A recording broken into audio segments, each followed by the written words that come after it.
So this is the variety of peppers that I'm mostly growing in my garden this year. I have to just kind of stick with the smaller peppers because I'm doing mostly container gardening.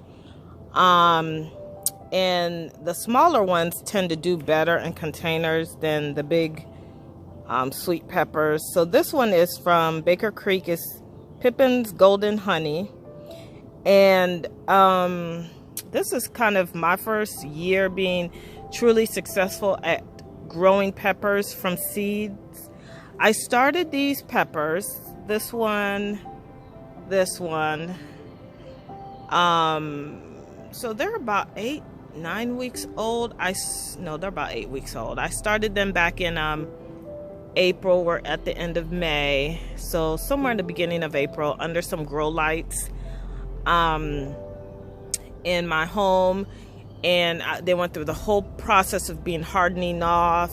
This is their new home here in my green stock. I've got them on the very top where they can get quite a bit of light. Peppers love a lot of light, and I have heard this but haven't done it myself because I haven't been that successful at growing peppers from seeds.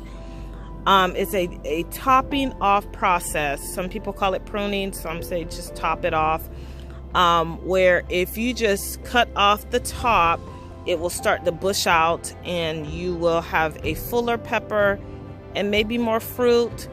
So what I'll do is I'm gonna go through and cut 2 of these plants off, and I will leave one and come back and see how that works out.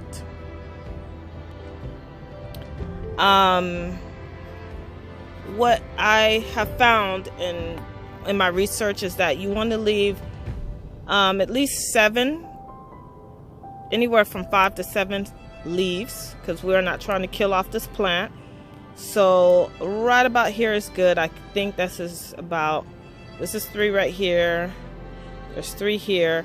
So if I went just about like right there on this plant, actually I'm gonna go right here. See, I got my tools. I'm not gonna use my fingernails. I cleaned it off real good, and I'm doing this in the cool of the mornings as not to stress out the plant. It seems brutal, but I do want these plants to bush out. I don't want them to be all like thin and long. We're not trying to grow corn here. So this gives me about, so I'm gonna top this one off like right about, you know what, it's gonna have to be right about, yeah, right about here. All right, let's see how it does. I'm gonna leave this one and not top it off, and I'm gonna come back and check on these plants in a couple of days and see how they do. I'm also going to be topping off, I got several other pepper plants. I'm going to go ahead and top them off and see how they do.